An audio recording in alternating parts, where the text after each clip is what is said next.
안녕하세요. 저는 지방에 내려와 살게 된 지 반개월 정도 된 기혼 여성입니다.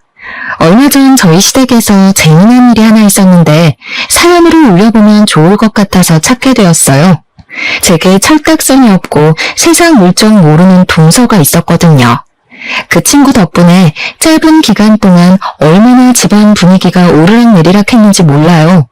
다 큰 성인에게 본때를 보여줘 본 적은 없는데 저 또한 그 친구 덕분에 저답지 않은 모습을 여러 번 드러냈었습니다. 지금부터 불과 얼마 안 된 그날의 사연을 들려드릴게요. 저는 감히 남편 잘 만나 제2의 인생인 결혼을 성공했다고 자부할 수 있는 삶을 살고 있습니다.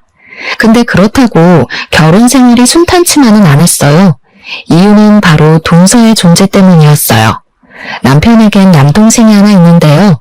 제가 결혼하고 시동생이 1년 뒤에 결혼하게 되었거든요. 제겐 동서되는 그 친구는 굉장히 부잣집 딸이라서 시모가 유난히 좋아했습니다. 시댁 입장에서 부잣집 며느리가 들어오면 당연히 좋겠죠. 굳이 시모가 그걸 집어내지 않아도 저 또한 동서의 재력에 스스로 위축이 됐거든요. 그런데 그걸 시모가 굳이 저랑 비교를 하더라고요. 원래 어떤 관계든 비교를 하면 서로에게 상처가 되기 마련이잖아요. 시모가 꼭 그렇게 갈등 상황을 만들어버리니 집안 분위기에 나락이 찾아오는 거 아니겠어요? 일단 저희 친정이 그렇게 잘 살지 못하는데도 남편과 결혼을 할 수 있었던 건 남편이 저를 너무 많이 좋아해서 결혼을 밀어붙인 케이스였기 때문이었어요. 시분한 일이 많아서 결혼 인사 때 아니면 볼 일이 별로 없어 괜찮았거든요. 근데 시모는 주야장천 마주하니 저를 싫어하는 그 얼굴을 더 자주 봐야 했습니다. 시댁도 되게 잘 사는 집은 아니에요. 어쩌면 우리 친정이랑 비슷한 형편이라고 할 수도 있습니다. 그런데도 시모는 비범한 며느리가 좋나 보더라고요. 자기 배경이 너무 평범해서 잘난 집안을 원하는 것 같기도 했어요. 예를 들면 며느리 될 사람이 배경이 비범하든지 학벌이 비범하든지 직업이 비범하든지 이런 쪽으로 하나 정도는 뛰어나길 바랬습니다. 제가 결혼 인사 갔을 때도 대놓고 저런 걸 물어보셨으니 시모가 원하는 며느리상 정도는 꿰고 있어요. 근데 저는 시모가 좋아할 상이 아니었거든요. 이도 저도 아니고 너무 평범한 사람이었다 보니 시모 마음에 들 수가 없었던 거죠. 솔직히 결혼 반대가 한 번 정도 있었습니다. 하지만 결국에 시모가 자기 의견을 양보한 이유는 제 남편이 장남이라서 분에 넘칠 만큼 아꼈기 때문이었죠. 사랑하는 자신의 첫째 아들이 저를 죽고 못 살 만큼 사랑한다고 하니까 어쩔 수 없이 결혼을 허락해 준 겁니다. 그래서 저는 처음부터 시모에게 예쁨 받지 못했어요. 시모는 자신에게 무언가 해줄 며느리를 원했는데 저는 그럴 능력이 안 되는 며느리였다 보니 제게 못마땅하다는 걸 늘 표현하고 다니셨죠. 결혼식 올리고 나서 저를 얼마나 못살게 굴었는지 몰라요.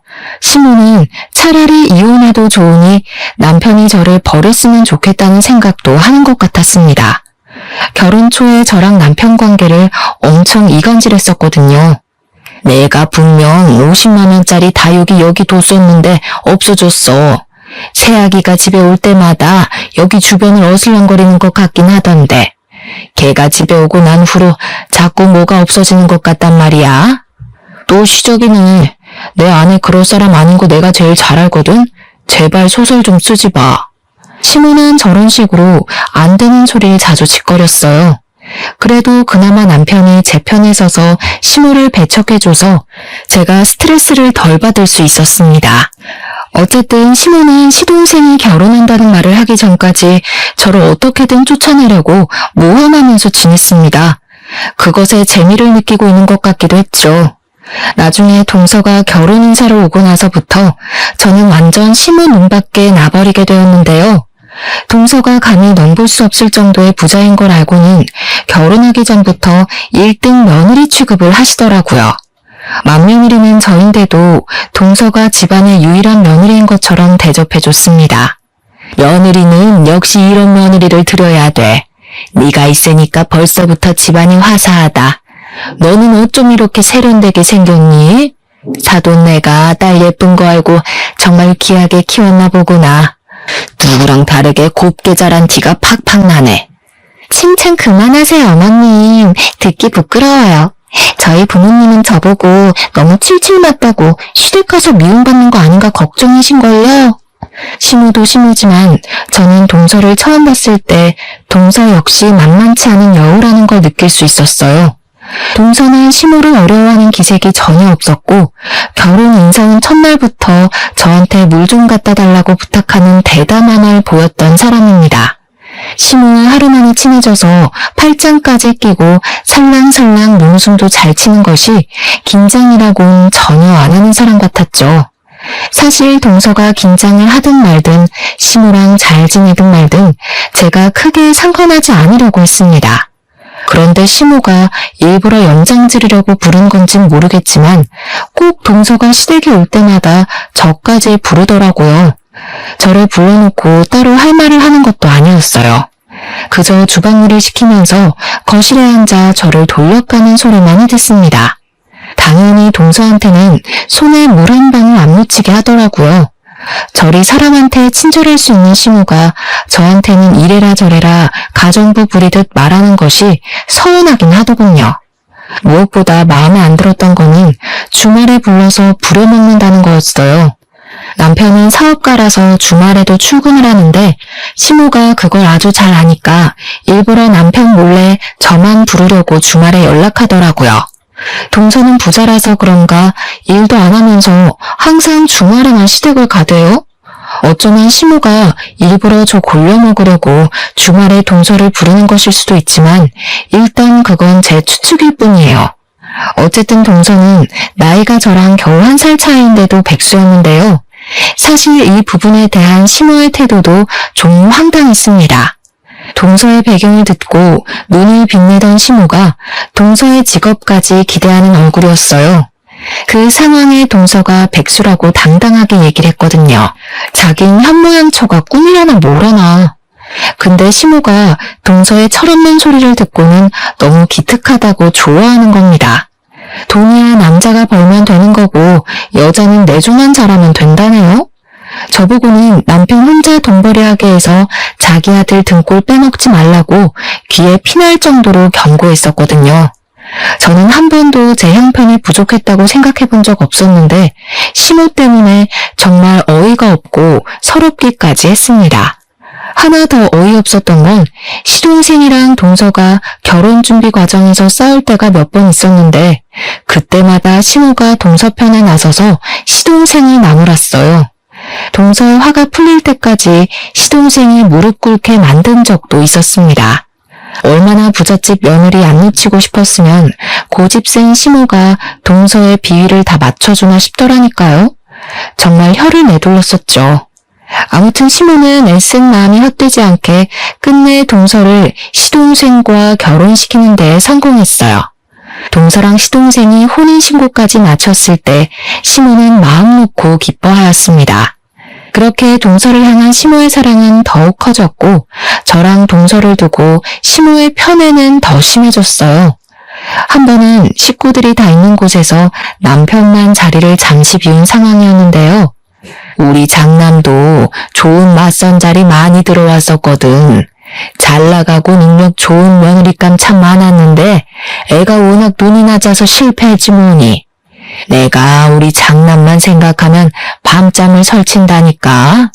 우리 장남도 돈 많은 배우자 만나서 호강할 수 있었는데 다 커서 이게 무슨 고생인가 싶어. 제가 있는데도 저를 대놓고 개무시하는 횟수가 늘어갔습니다. 남편 말고는 저를 감싸주는 식구도 없었어요. 남편이 없는 시댁은 남보다도 못한 관계들이었죠. 아무튼 시무가 동서까지 있는 그 자리에서 저를 개무시했을 때 식구들은 그저 웃기만 했습니다. 다들 장난식으로만 그러지 말라고 말릴 뿐이었어요. 근데 저는 처음부터 시무에게 미움을 받고 시작한 결혼이었고 남편이 제 편이란 걸 너무 잘 알아서 무서울 건 없었어요. 서운한 거랑 두려운 건 다르잖아요.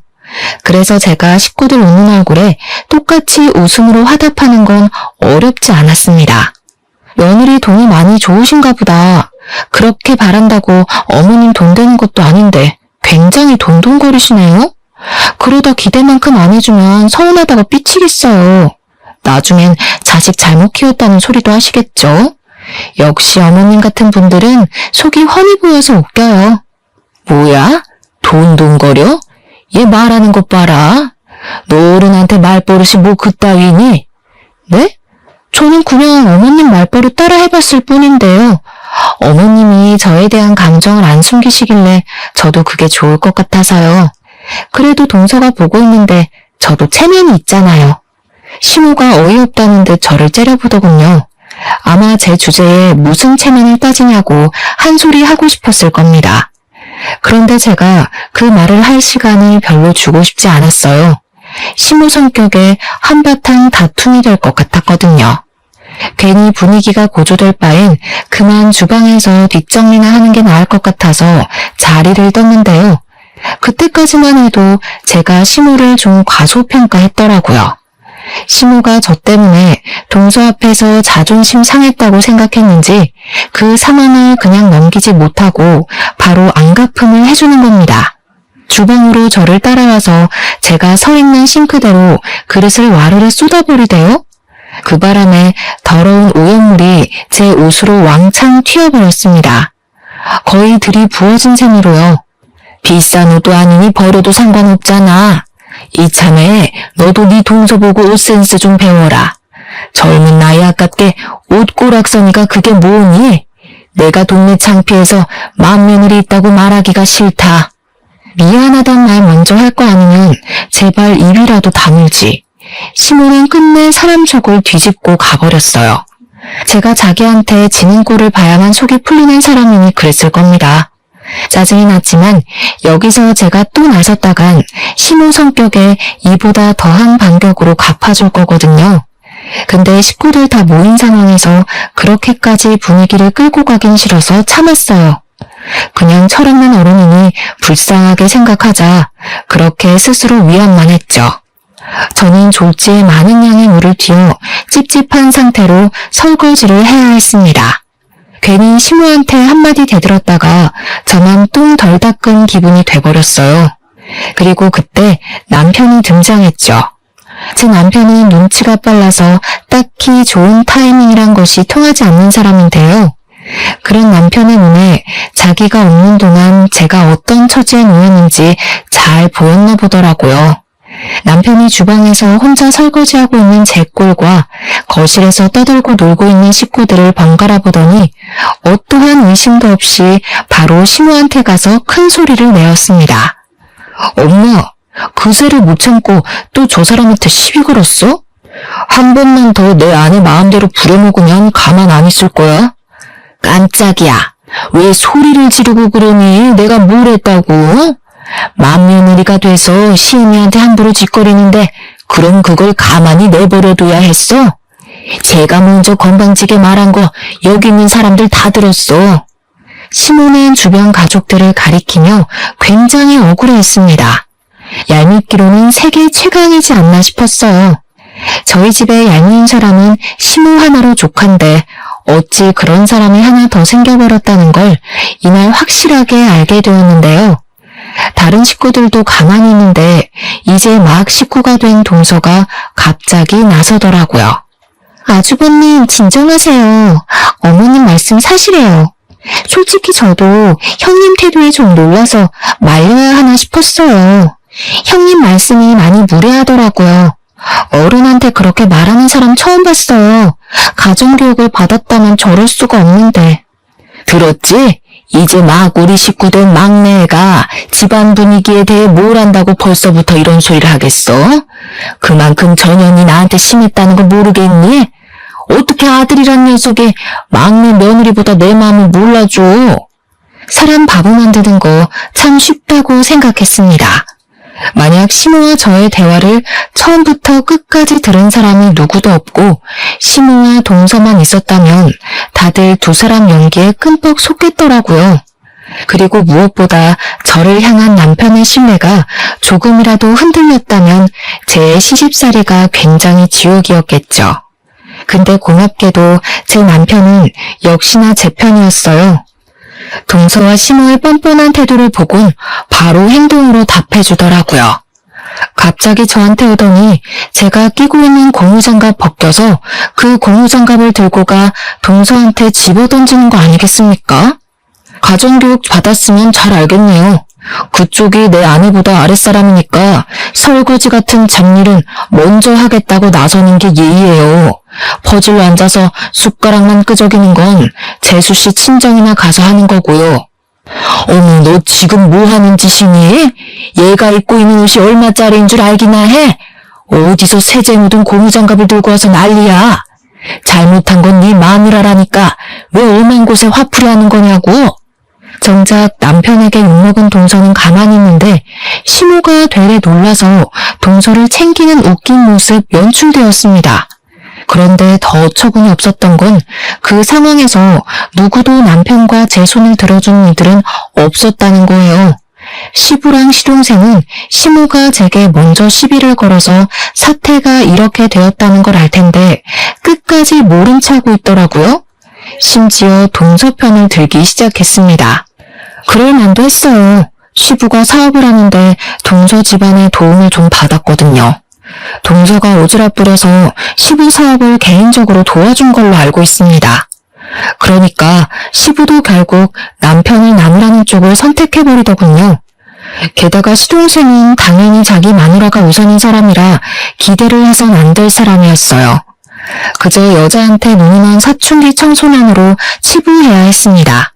자기 여자 함부로 대했다고 남편을 찌려보기만 했거든요.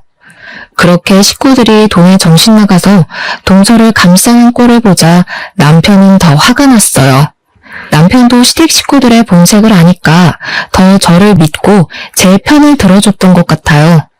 남편은 그대로 저를 데리고 집을 나가려 했습니다. 근데 그때 시모가 찢어질 듯이 고함을 내질렀어요. 야, 어디가? 상은 누가 다 치우라고?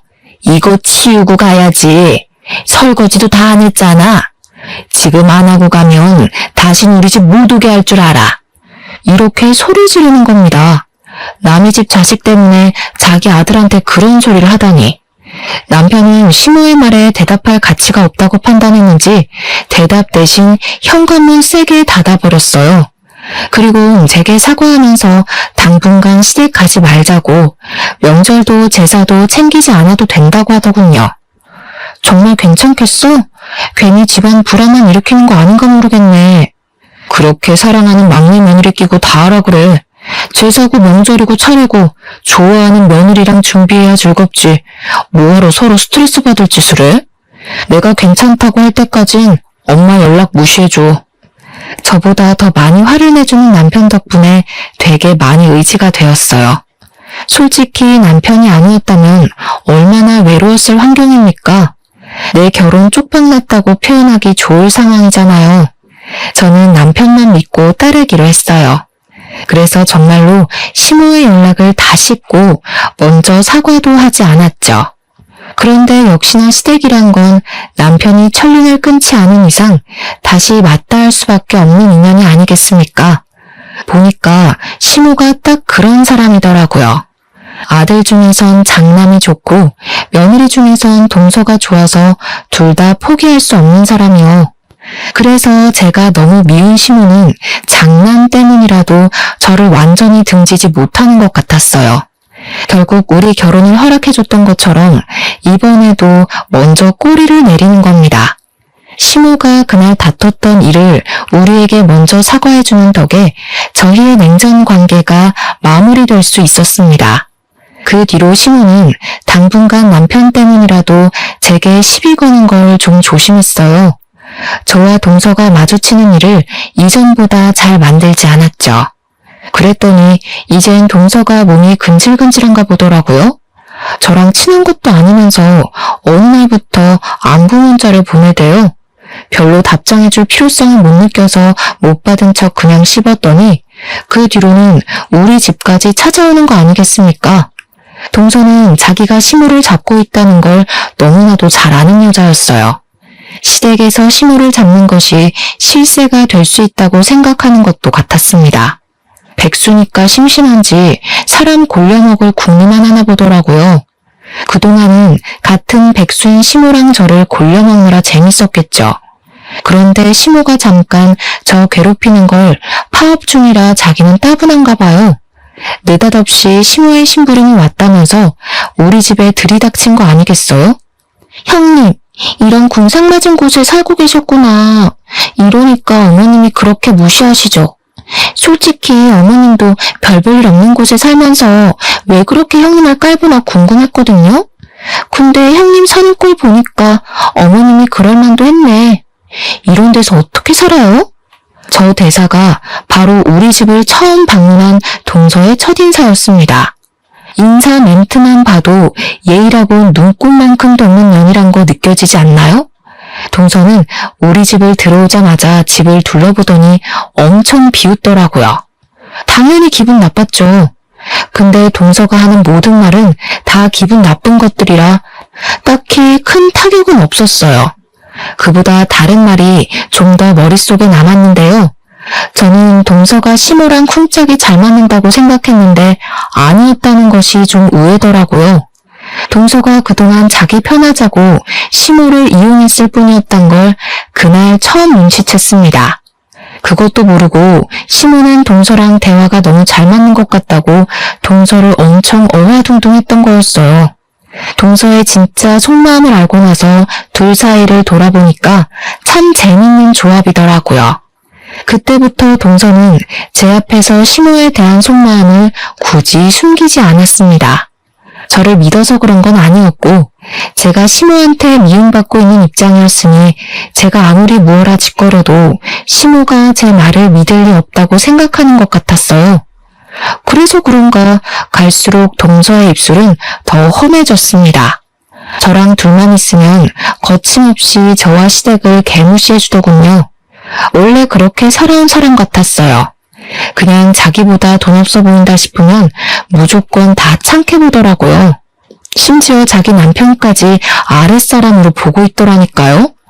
저한테 직접 얘기도 하더라고요. 자기는 시동생이 사랑해서 결혼한 게 아니라 개처럼 헌신을 잘해서라고 말이죠. 나는 내 곁에 개처럼 있어줄 사람이면 돼요. 괜히 비슷한 집안 만나서 피곤하게 며느리 노릇하고 사는 거 지겨워. 지금처럼 못난 놈들한테 돈 조금 쥐어주면 얼마나 편하게 살 수 있어요. 어머님이고 아버님이고 제 앞에서 아주 내 발로 기잖아요. 형님은 그렇게 못돼서 개고생해야 되는 거고.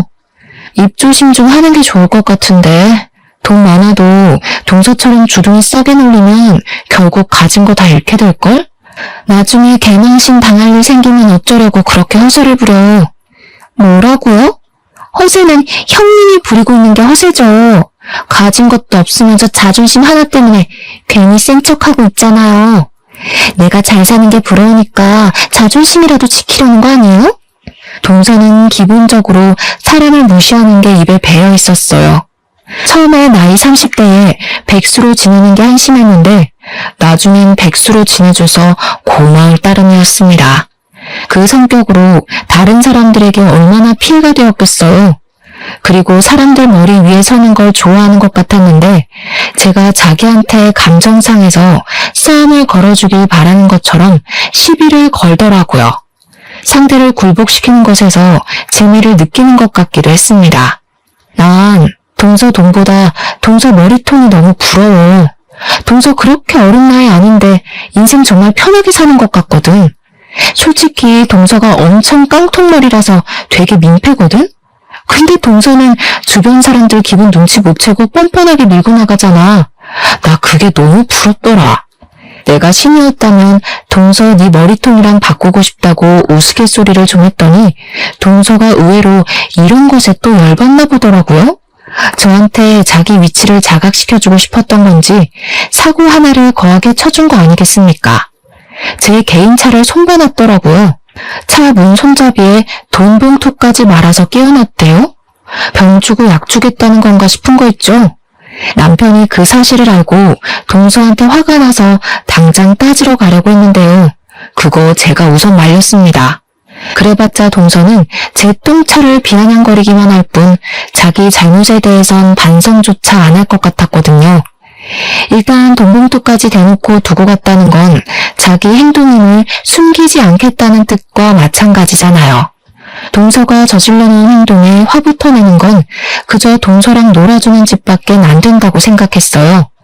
저는 동서가 제 차를 성기하는 증거물만 우선 모아놓고서 때를 기다리기로 했습니다. 그리고 차 문제에 대해선 더 언급하지 않았어요. 혹시 시댁에 가서 동서를 마주치는 일이 있더라도 적당히 고분고분한 척 수그려 주었죠. 언젠가는 동서의 성격이 집안에 큰 화를 가져올 거라 생각했어요. 그 기간이 너무 오래 걸린다 싶으면 제가 일을 꾸미려고도 했습니다. 그런데 역시나 동서는 다른 사람들과 어울려 살 수 없는 성격인가 봐요. 그렇게 돈 없는 사람 무시하던 동서 성격이 결국 저희 집에 대단한 불씨를 퍼뜨렸는데요. 그날은 다름 아닌 시모가 집에서 개모임을 할 때였습니다. 시모는 어김없이 저를 잡일시키려고 며칠 전부터 제게 연락해 시댁으로 대기를 시켜놨어요. 시모랑 동서한테 여전히 감정 상해했던 남편이 뭐하러 개모임까지 챙기냐고 시댁에 가지 말라고 했으나 동서의 약점을 잡으려면 동서 꼴을 좀 더 지켜봐야 했어요. 남편에겐 이번만 해주고 다음부턴 안 하겠다고 말한 뒤에 시댁을 갔습니다. 일단 시모에게 안 하겠다는 말을 미리 못했기 때문에 마지막이다라고 생각하고 하려 했던 마음도 있어요. 그렇게 좀 일찍 도착한 시댁엔 동서도 와 있었어요.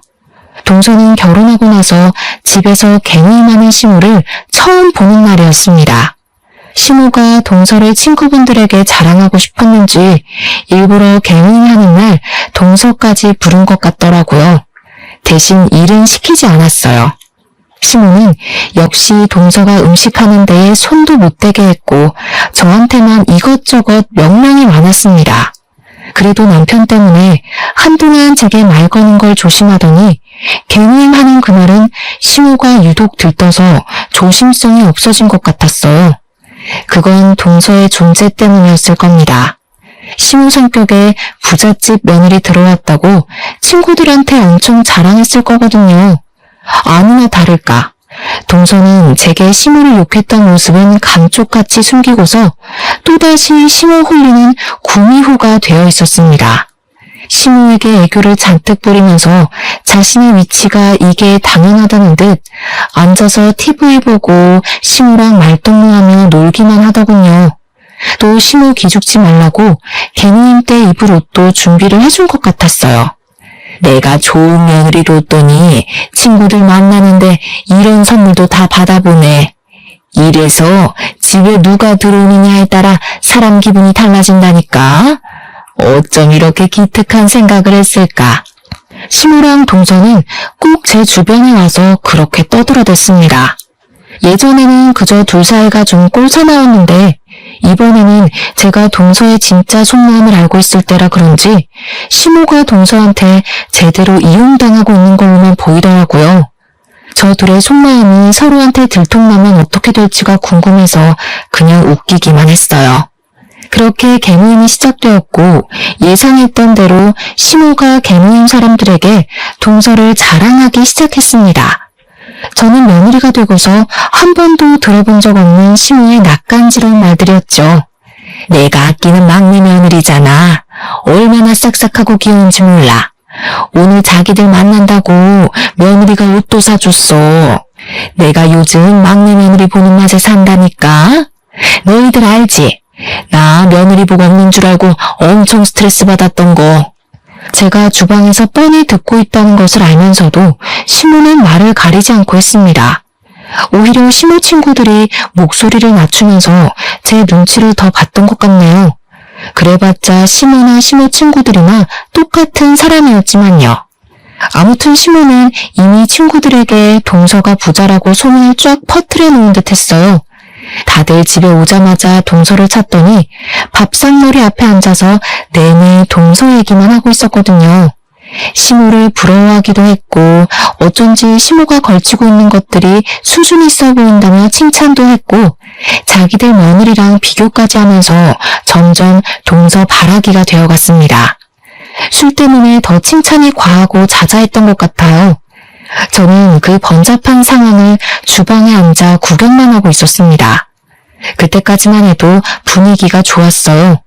근데 시모가 분위기에 휩쓸려서 술을 좀 급하게 마시더라고요. 몇 잔하고 기분이 너무 좋았는지 계속 동서의 심기를 불편하게 건드리는 겁니다. 아니, 얘가 너무 착해서 그렇게 막 퍼다 준다니까. 내가 따로 말 안 해도 알아서 갖다 바쳐. 아무래도 내가 전생에 나라를 구한 게 아닌가 싶어. 어디서 이렇게 복덩이가 들어왔는지 모르겠네. 자기들도 우리 애한테 잘 보여도 혹시 알아? 뭐 하나 얻어갈 수 있을지. 아줌마들은 시모의 말에 깔깔 웃으면서 며느리가 지갑이냐며 부러워했습니다. 시모는 동서 덕분에 재벌이 된 기분을 느낀다고 나중에 혹시 집도 한 채 해줄 수 있냐고 끝도 없는 농담을 던졌어요. 그게 진짜 농담인지 아닌지는 모르겠네요. 근데 실제로 시모가 동서 없는 곳에서도 자기 친구들한테 동서만 있으면 이제 자기 재벌이라고 떠들고 다녔나 봅니다. 시모 친구들이 시모가 그 자리에서 얘기 안 했던 내용까지 속속히 알고 있더라고요. 아무튼 그 상황에서 유독 제 눈에 들어왔던 건 동서의 표정이었는데요. 시모랑 시모 친구들의 수다가 길어질수록 동서가 그들의 비위를 맞추기 힘든 것처럼 보였습니다. 역시나 얼마 안 돼서 동서가 못 참겠는지 화장실 간다고 자리에서 일어나더군요. 한참 화장실에 있는 것 같더니 시모가 잠깐 자리를 비웠을 때 동서가 화장실에서 나왔어요. 근데 다시 제자리로 돌아가지 않고 주방으로 들어오더라고요. 그리고 제가 들리게끔만 시모욕을 하기 시작했는데 바로 이게 문제였어요. 거지년들이 나이까지 먹고 쪽팔리지도 않나. 저런 식으로 새파랗게 어린 사람한테 구걸하고 싶을까? 나는 절대 나이 먹고 저렇게 안 살아야지. 너무 추접하지 않아요, 형님? 글쎄, 동서 돈 쥐어주고 개처럼 굴리는 거 좋아한다며 내가 보기엔 동서가 원하는 대로 해주고 계신 것 같은데 말이 아다르고 어다르다고. 감히 자기가 나를 멋대로 할 수 있는 줄 알잖아요. 5년에 해주니까 분수도 모르고. 근데 이 개모임 대체 언제 끝나는 거예요? 이 집 아줌마 비위 하나 맞추는 것도 귀찮아 죽겠는데 똑같은 것들 여러 명이나 상대하려니까 피곤해 죽겠어요. 동서는 개모임에 흥미가 떨어졌는지 다시 돌아갈 생각을 안 했습니다. 아예 제 앞에서 속에 쌓였던 욕을 털어내려고 작정하고 자세까지 잡더군요. 그렇게 화가 나면 어머님한테 직접 가서 말하지 왜 뒷담만 까?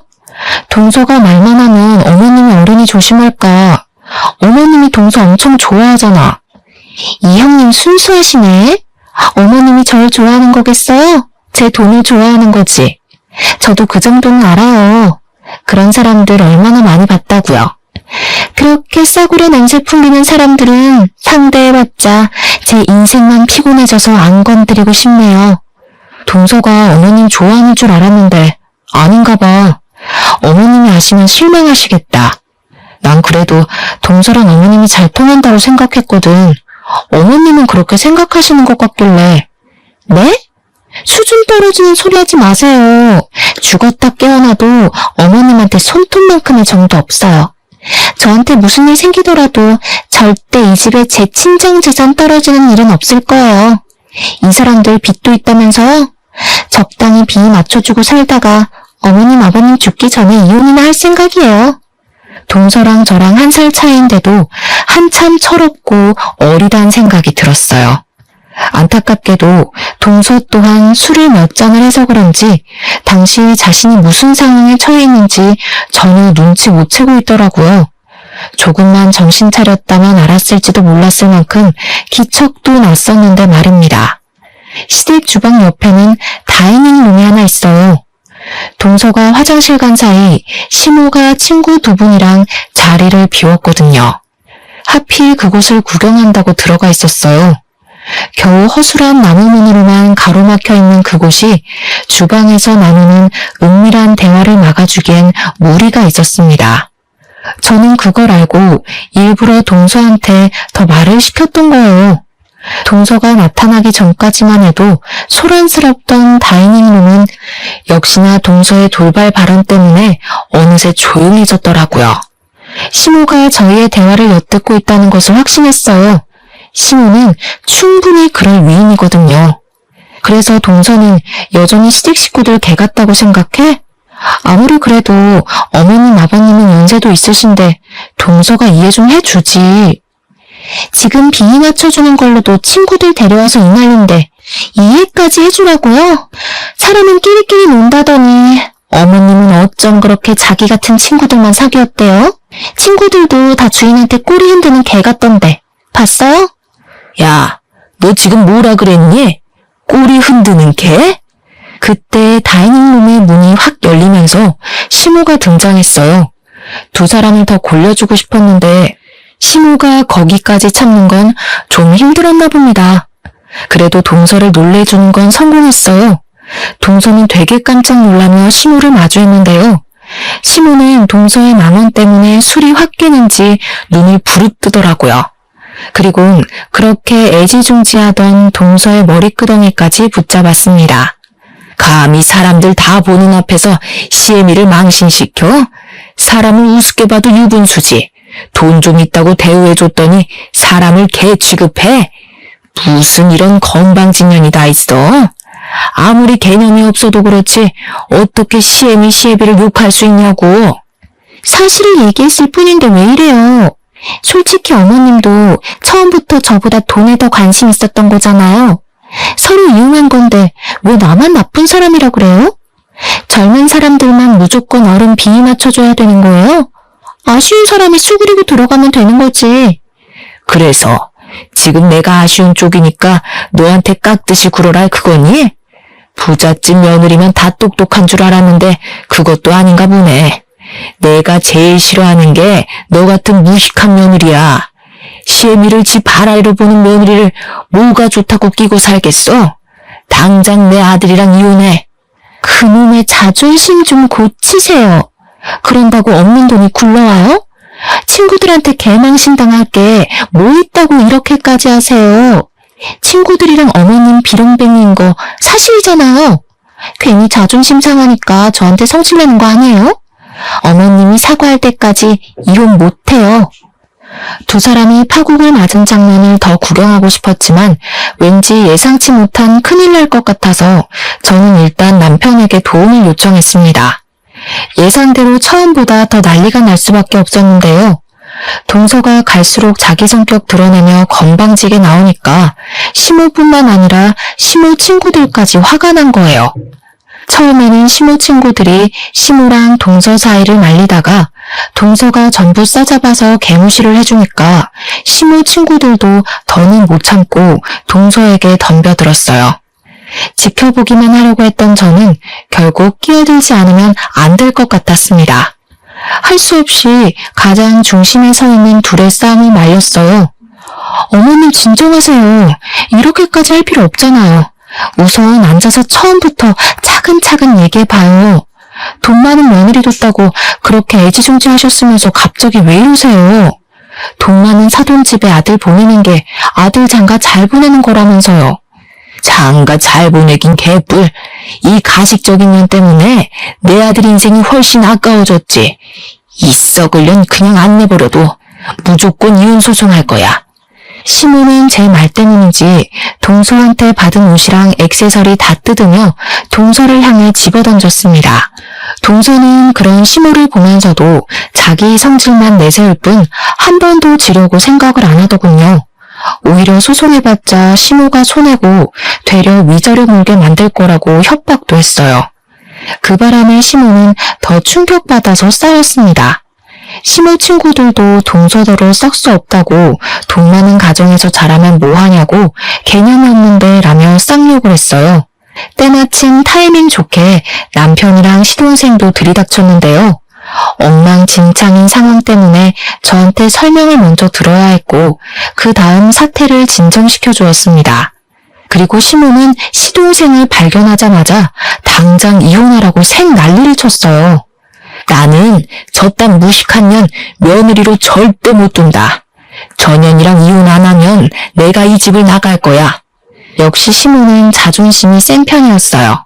돈도 돈이지만 자기 친구들 앞에서 어린 며느리에게 그런 개망신까지 당하며 돈돈거릴 정도는 아니었던 겁니다. 그리고 이 와중에 황당했던 건 시모는 그제야 제가 며느리로 보이나 보더라고요. 저를 맏며느리 취급하면서 당장 저 꼴불견 끌어내라고 제 손을 잡대요? 어차피 엉망진창이 되어버린 상황인지라 저는 시모가 이참에 정신 차리길 바래서 그 손길을 내쳐버렸어요. 죄송해요 어머님. 어머님도 저한테 잘하신 거 딱히 없잖아요. 제가 여기서 어머님 편들어줘야 할 이유가 없어요. 마음 같아선 저도 그동안 어머님 머리채 수십 번은 잡았거든요. 다만 저는 동서처럼 머리통이 깡통이 아니라서 제 신용 잃을 짓은 참았을 뿐이에요. 뭐야? 이것들이 단체로 미쳤나? 너희들 둘이서 짜고 나 엿먹이려고 그런 거야? 둘 다 쫓겨나고 싶어? 동서랑 둘이서 지지고 볶든 말든 그건 제 알 바 아니고 일단 상황이 이렇게 된 김에 말씀드릴게요. 저는 남편이랑 이혼해서 더 이상 어머님 안 모시려고요. 남편이 거절하면 이혼해서라도 어머니랑 인연 끊을 거예요. 어머님의 그 수준 떨어지는 허세 더는 못 보고 살겠어요. 동서에다가 저까지 날리니까 시모가 말을 잃을 정도로 충격이었나 봐요. 조건 없이 시모 편 들어주던 시모 친구들도 이젠 시모 처지를 좀 불쌍하게 보는 것 같기도 했습니다. 시모가 5분이 차 저한테 결국 손바닥을 올렸을 땐 고맙게도 남편이 나서서 막아줬어요. 거기다 대고 저는 딱 한마디로 시댁과 작별 인사를 해버렸네요. 그냥 며느리 복이 없었다고 생각하세요. 저도 시어머니 복 더럽게 없었다고 생각하고 말 테니까. 원래라면 뒷정리까지 하고 나왔어야 했는데 그럴 기분이 아니잖아요. 이왕 손털기로 한 거라 그냥 두 손 두 발 가볍게 나왔습니다. 아, 나오기 전에 마지막으로 동서한테도 한마디 해줬어요. 참 동서, 내가 중요한 말을 까먹을 뻔했다. 내 차 망가뜨려 놓고 알아서 수리비 놓고 갔더라? 그 수리비 돌려줄 테니까 고소장 기다려. 어차피 동서 백수라서 법원 들락날락할 시간 많잖아. 그렇게 시댁을 나온 저는 지금까지 시댁을 방문하지 않고 있네요. 그 사람들한테 작별 통보를 하면서 유독 아쉬웠던 건 남편과의 인연이었어요. 하지만 저는 그렇게 생각해요. 사람이 몸이 좋은 걸 자주 하는 것보다 몸에 안 좋은 걸 끊는 것이 더 도움된다는 말이 있잖아요. 남편은 제 인생에 활력을 주겠지만 시모가 곁에서 제 인생을 계속 오염시킨다면 저는 차라리 오염의 원인을 제거하는 편이 제 삶에 더 도움이 될 것 같다는 판단을 내렸어요. 그래서 남편과의 이혼은 어쩔 수 없이 감안하려고 했죠. 남편처럼 좋은 남자를 못 만날 걸 알기 때문에 재혼도 못할 거란 걸 받아들였고요. 근데 남편의 반응은 다소 놀라웠어요. 솔직히 저는 아무리 우리 사이에 문제가 없었다고 하더라도 남편이 천륜을 포기하지 못할 거라 생각했거든요. 그러나 당황스럽게도 남편이 저를 선택해 주더라고요. 저보고 앞으로 시댁 안 챙겨도 되니까 지방에 가서 살자고 제안하였습니다. 너무 고마웠고 미안했어요. 남편 복이 있다는 건 정말 든든한 일인 것 같아요. 아무튼 그 뒤로 시동생을 시모가 시켜서 진짜 이혼을 하게 되었어요. 근데 소송은 못했다고 들었습니다. 동서 친정 쪽에서 시부 사업 도와주던 지원을 모조리 끊는 바람에 사정이 쪼들렸고 그래서 소송할 돈이 없었다더군요. 그것 때문에 시모가 더 뿔이 났다고 했어요. 그래서 결국 시모가 동서에게 마지막 선물을 주었다고 들었어요. 시모 성격에 그 치욕을 고스란히 당하고 있을 사람이 아니란 건 알고 있었는데요. 시모랑 시모 친구들이 진짜 독하고 무서운 게 동서가 금수저인 것까진 어떻게 망칠 수 없어서 동서한테 개인적으로 똑같이 치욕을 주려고 했나 보더라고요. 동서가 차량 손괴죄로 고소당해서 조사받으러 출석한 날에 시모랑 시모 친구들이 동서 뒤를 밟았다가 인분 섞인 물을 동서한테 들이부었다고 했어요.